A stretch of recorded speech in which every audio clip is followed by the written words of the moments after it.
प्यार थे हिंदू मुसलमान सब प्यार से रह रहा, और लेकिन सिलेंडर इतना महंगा हो गया। निवर्तमान चेयरमैन थे तो बिल्कुल बहुत ही बेकार रहे, बहुत ही जितना उन पर भरोसा किया गया था ना उसमें 90% भी वो कार्य नहीं कर पाए। चेयरमैन राजेश्वर बंसल था, फटीचर काम रहा उसका। तरीके से विधानसभा चुनाव में भी एक कांटे की टक्कर दोनों दलों के बीच देखने को मिली थी। वो इस बार निकाय चुनाव में कितना अपना असर करने वाली है? वह नगर पालिका कहाँ थी उस टाइम जब यहाँ गंदगी थी?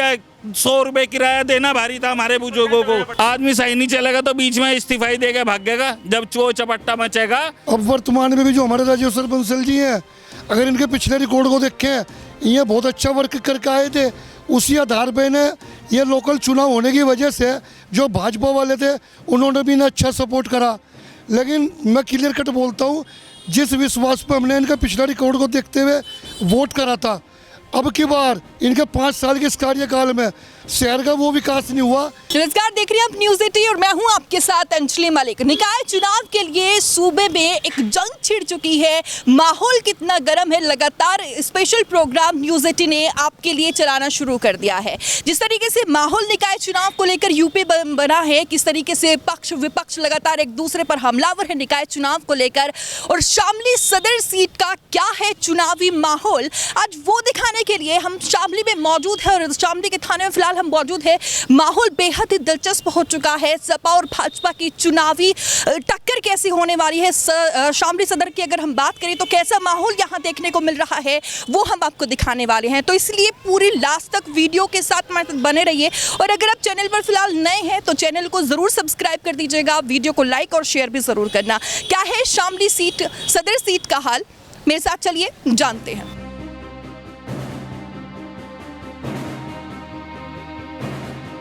एक बहुचर्चित मार्केट में है शामली की, और रश आमतौर पर आप देख सकते हैं कि कितना दोपहर का वक्त फिलहाल है, लेकिन बाजार जो है वो खचाखच एक भीड़ से भरा हुआ है। हमारे साथ कुछ दुकानदार यहाँ मौजूद हैं, उनसे बात करते हैं, देखते हैं कि जो माहौल है वो किस प्रकार का देखने को मिल रहा है। जी अशोक कुमार कश्यप जी। निकाय चुनाव को लेकर बिगुल फूंक चुका है, और लगातार पक्ष विपक्ष की अगर बात करें, भाजपा और सपा लगातार लगे हुए हैं अपने अपनी जीत का डंका बजाने के लिए। इस पर आपकी क्या राय है? क्या यहाँ के मुद्दे रहने वाले हैं इस बार? मुद्दे तो जो है बहुत हैं जी, लेकिन मुद्दे के ऊपर बात यह है कि देखो सिलेंडर 1180 रुपये का है आज सिलेंडर, हैं जी। बच्चे क्या बनावेंगे, क्या खावेंगे? एक तो मुद्दा यो।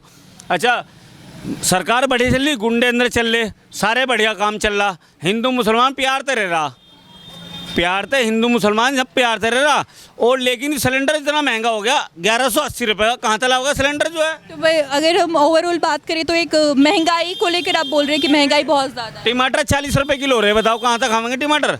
गरीब आदमी कहाँ तक लाओगा? अनु बताओ।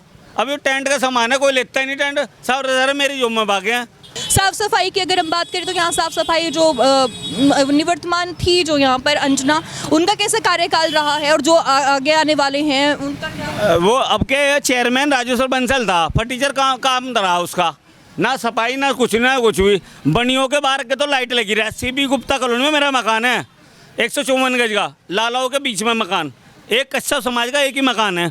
मेरे मकान के बाहर के एक बल्ब नहीं लग रहा, लेकिन बनियों के बाहर के 6 बल्ब लग रहे। बताओ कहाँ का चेयरमैन है वो? आप बताओ मेरी बात, मैं गलत कर रहा हूँ मुझे बताओ। लालाओं के बाहर के बल्ब लग रहे, मेरे बाहर के बल्ब नहीं लग रहा। अब मेरी दुकान को देखो, 1 बल्ब 2 बल्ब 3 बल्ब मैंने मेंबर से लगवाया, बल्ब लगवाया मैंने, लगवा रहे भाई, और क्या है? तो जाम की एक सबसे बड़ी समस्या यहाँ है, क्योंकि घंटों तक यहाँ जाम की स्थिति। अजी जाम तो हर जगह लगा है। जाम तो जब तक शुगर मिल पटका जो है कहीं विलायत में नहीं जाता तो जाम हट जाएगा बस। हमारे साथ कुछ और लोग भी मौजूद हैं, उनसे भी जानने की कोशिश करेंगे कि स्थानीय चुनाव हैं, 24 का भी चुनाव आने वाला है, तो क्या कुछ उनके मुद्दे रहने वाले हैं, और क्या किन मुद्दों को वो ध्यान में रखते हुए इस बार वोट करेंगे। जैसे कि निकाय चुनाव को लेकर बिगुल बच चुका है, कभी भी तारीखों का ऐलान हो सकता है, कभी भी निकाय चुनाव हो सकते हैं। लगातार पार्टियां जो है अपने उम्मीदवार को घोषित करने के लिए एक सूची तैयार करने में लगी हुई है। तो निवर्तमान अगर यहाँ हम चेयरमैन की बात करें तो कैसा उनका कार्यकाल रहा था, और अब जो आने वाले हैं जिन मुद्दे क्या रहने वाले हैं, आप जिनको सपोर्ट करने वाले हैं? जो निवर्तमान चेयरमैन थे तो बिल्कुल बहुत ही बेकार रहे, बहुत ही जितना उन पर भरोसा किया गया था ना उसमें 90% भी वो कार्य नहीं कर पाए। जैसा पिछली बार करा था उन्होंने, अब की बार उन्होंने 10% भी कार्य नहीं करा। इतनी गंदगी है शहर में, पीछे तो बाथरूम देख लो, खाला देख लो, खाले में गंदगी की वजह से शहर में पानी भराव की समस्या बहुत गहन है। यहाँ पे पानी भर जाए इतना परेशान नहीं रहे, इतना 5-5 फुट पानी रहे। और सफाई की व्यवस्था, लाइट की व्यवस्था ऐसे है। मार्केट में, कमला मार्केट में अब आके लगी, अपने सौजन्य से लगाई एक लाइट यहाँ व्यापारियों ने, नहीं तो यहाँ लूट की भी शिकायत हुई। ऐसे ऐसे बहुत मुद्दे हैं। अब के जो निवर्तमान चेयरमैन थे, मैं उनका नाम नहीं लूँगा, बहुत ही आर्थिक उससे रहे। दूसरा, दुकानदारों का शोषण हुआ। जो दुकान का किराया 200 रुपये था वो 500 रुपये कर दिया गया। क्या मतलब है बगैर नोटिस के? 1 साल भर पहले तुम किराया बढ़ाओगे, नोटिस दोगे 11 महीने बाद पीछे उसका। दुकानदारों पर 1.5 लाख रुपये दुकान नाम करवाएंगे। वह नगर पालिका कहाँ थी उस टाइम जब यहाँ गंदगी थी? 100 रुपये किराया देना भारी था हमारे बुजुर्गों को। ये 100% हुआ। वह नगर पालिका आज यहाँ इन दुकानों से शहर में रौनक आई, तो आज इनका दुकानदार का शोषण कर रही है वह नगर पालिका। कहाँ गए हुए चेयरमैन? इतनी बड़ी डकैती मचाई दुकानदार को, कोई कहने वाला नहीं था उन्हें इसके खिलाफ। मैं तो ये चाहूँगा, ये जो चेयरमैन है ये बहुत हुए रहे। आगे जो इससे पहले भावी चेयरमैन थे वे बहुत अच्छे रहे। सफाई की व्यवस्था भी थी। नगर पालिका साल भर में 2-3 बार खाला साफ करवाती, अब की बार एक बार भी नहीं होता। 2-3 साल में पानी की व्यवस्था थी, वो भी जगह जगह टंकी लगवाए करवाई। हम तो बहुत परेशान है अब की बार की व्यवस्था। इस्तीफा भी उन्होंने अपना दे दिया था। इस्तीफा जब आदमी सही नहीं चलेगा तो बीच में इस्तीफा ही देके भागेगा। जब चोर चपट्टा मचेगा तो आदमी इस्तीफा ही देगा, जब उसकी चोरियां उजागर होंगी। दूसरों के पे तो कीचड़ उछालना है, अपने आप को कीचड़ से बचें। और इस बार जो माहौल देखने को मिल रहा है, सपा और आरएलडी का जो गठबंधन है वो एक साथ चुनाव लड़ेंगे, भाजपा एक तरफ अकेले चुनाव लड़ेगी, तो माहौल जो है वो किसका ज़्यादा देखने को मिल रहा है फिलहाल? माहौल तो देखो जी, सब मैं किसी पार्टी का तो समर्थित कहता नहीं कि भाई मैं जो है फलाना बीजेपी को वोट दूंगा या समाज को दूंगा। नहीं देखिए, हवाबाजी हो जाती है ना। निकाय चुनाव तो सिर्फ जो है आम रिलेशन से हुए कि भाई जो हमें अच्छा व्यक्ति, तो लोकल का आदमी हुए, कोई यूं नहीं कि भाई बाहर का हुए। लोकल के आदमी में जो अच्छा पहले से ही भाई कोई पिछले 5 साल से, 10 साल से, 20 साल से पब्लिक में के बीच में है, उनके लोक हित की बात कर रहा, या उनके जो है मुद्दों को लेकर उनके लिए लड़ रहा, या सामाजिक बुराइयों को दूर कर रहा, या समाज में होने वाले कार्यों में अपनी सहायता कर रहा, तो ऐसे आदमी को देख के वो अपना वोट के प्रति सहायता की जावे। माहौल जो है नाराजगी का वो यहाँ लोगों में देखने को मिल रहा है। व्यापारी हमारे साथ जुड़े हुए थे जिन्होंने अपनी जो राय है वो रखी है। ताऊ जी हमें मिले, उनसे भी जानने की कोशिश करेंगे कि सदर सीट का माहौल क्या है। ताऊ जी, निकाय चुनाव के लिए बिगुल बच चुका है, माहौल कैसा देखने को मिल रहा है फिलहाल सदर सीट पे? और मुद्दे की अगर बात करें तो मुद्दे क्या रहने वाले इस बार? माहौल के विषय में तो मैं नहीं कह सकता कुछ भी, ना मुझे जानकारी, ना मैं किसी से पूछताछ किया करता। बाकी मैं तो इतना कहता हूँ कि देश में जो राजनीति चल रही ये कोई काम की नहीं, ना तो कोई व्यवस्था किसी किस्म की, न धार्मिक व्यवस्था न व्यवहारिक। राजनीति बहुत गलत चल पड़ी, वो बात नहीं सही, सुनता नहीं।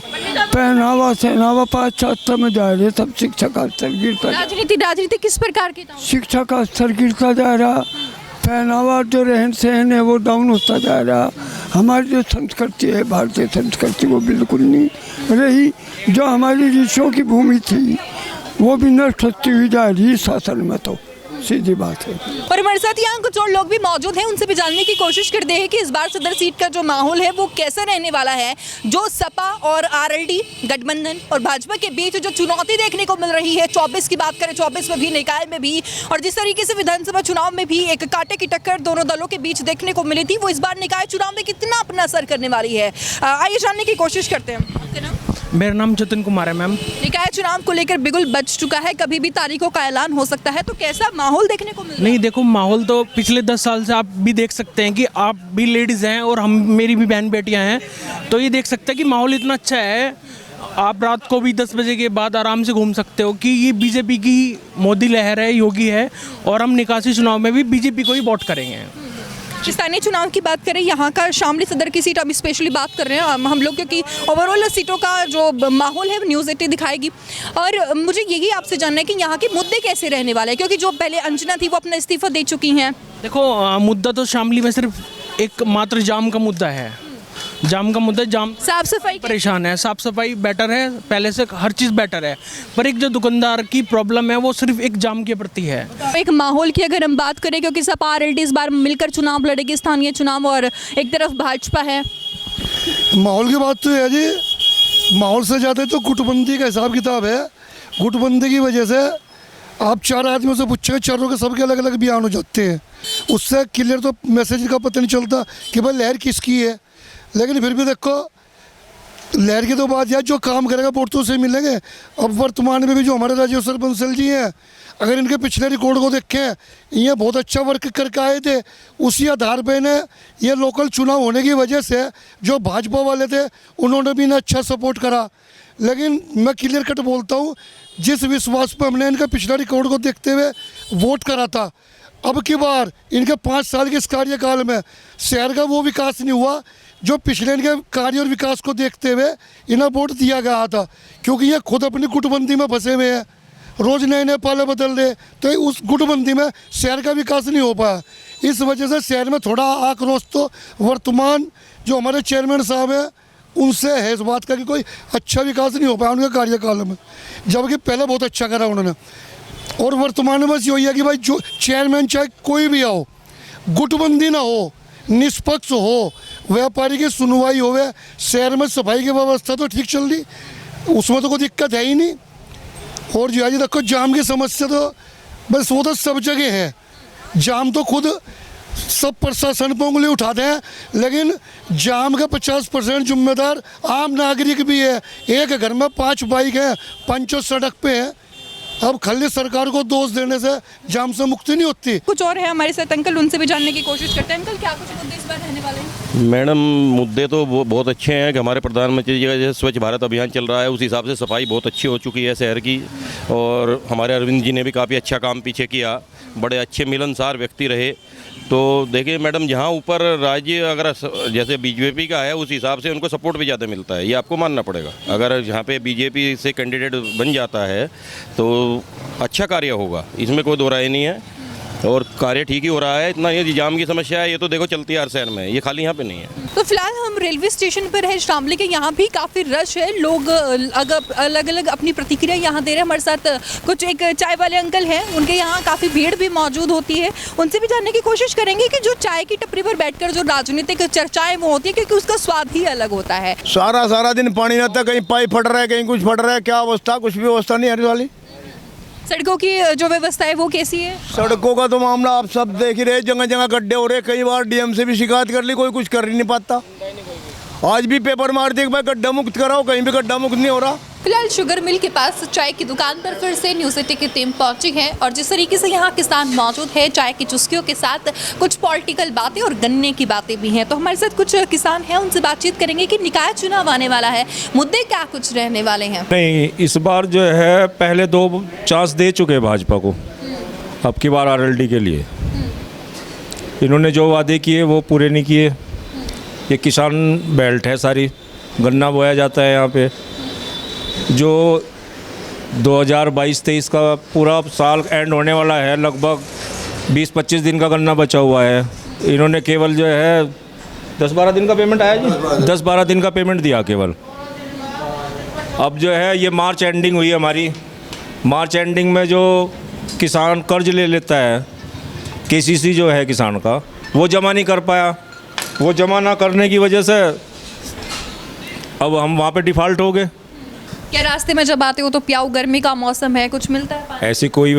ऐसी कोई चीज़ नहीं है। सड़कें टूटी हुई हैं, सड़कें टूटी हुई हैं। आपके पास कैमरा है, जब आप यहाँ से वापस जाओगे आप उस जरा एक बार कैमरा स्टार्ट कर लेना, झूठ सच्चाई का पता लग जाएगा।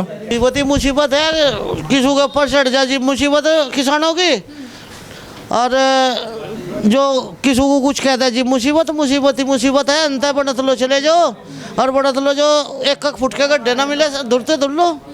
किसानों के बीच में आगे तो कहो, संजीव बालियान भी गए, हमने रास्ते बना दिया 72 शामली लोग को आगे दिखाओ ना, 10 जगह पंचर है गाड़ी में उसके। निकाय चुनाव आने वाले हैं, बिगुल जो है निकाय चुनाव के लिए बच चुका है। भाजपा अपनी तरफ से अलग दावेदारी ठोक रही है, और सपा रालोद का जो गठबंधन है वो अपनी दावेदारी ठोक रही है। क्या लगता है इस बार, जैसे कि शामली सीट जो है वो भाजपा से आरएलडी ने छीन ली, इस बार निकाय चुनाव में भी कुछ लगता है कि जो दबदबा होगा वो रालोद का रहने वाला है, सपा का रहने वाला है? नहीं, दबदबा तो रहेगा जी इनका, मजबूती के साथ रालोद यहाँ पर मुकाबला करेगी। और रालोद ही है जो किसानों की मांगों के साथ अड़ी हुई है। रालोद के कार्यकर्ता और जो यहाँ के मौजूदा विधायक है वो बार बार परमिट के लिए भी मिल मालिकों पर दबाव बना रहे कर रहे हैं किसानों के प्रति। सड़कों की भी एक यहाँ बात निकल कर सामने आई है, क्योंकि जो यहाँ निवर्तमान चेयरमैन थी उसके काम से, उसकी कार्यशैली से लोग थोड़े यहाँ खफा से नजर आए। हालांकि अगले उम्मीदवार जो उनके आने वाले हैं उनसे वो काफ़ी उम्मीदें जता रही हैं। सपा रालोद जो गठबंधन और भाजपा का जो उम्मीदवार होगा, कड़ी चुनावी टक्कर यहाँ देखने को मिलेगी। जिस तरीके से विधानसभा चुनाव को लेकर यहाँ प्रसन्न चौधरी चुनावी मैदान में उतरे थे रालोद की तरफ से, और एक बड़ी जीत जो है उन्होंने यहाँ हासिल की थी। भाजपा से ये सीट उन्होंने पूरी छिटक ली थी। अब देखना दिलचस्प होगा कि किस तरीके का एक माहौल जो है यहाँ क्रिएट होता है। हालांकि अभी निकाय चुनाव को लेकर तारीखों का ऐलान तो नहीं हुआ, लेकिन माहौल जो है, एक सियासी माहौल जो है वो बनना शुरू हो गया। फिलहाल बस मेरे साथ इतना ही, लेकिन तमाम खबरों के लिए देखते रहिए न्यूज़ 18। नमस्कार।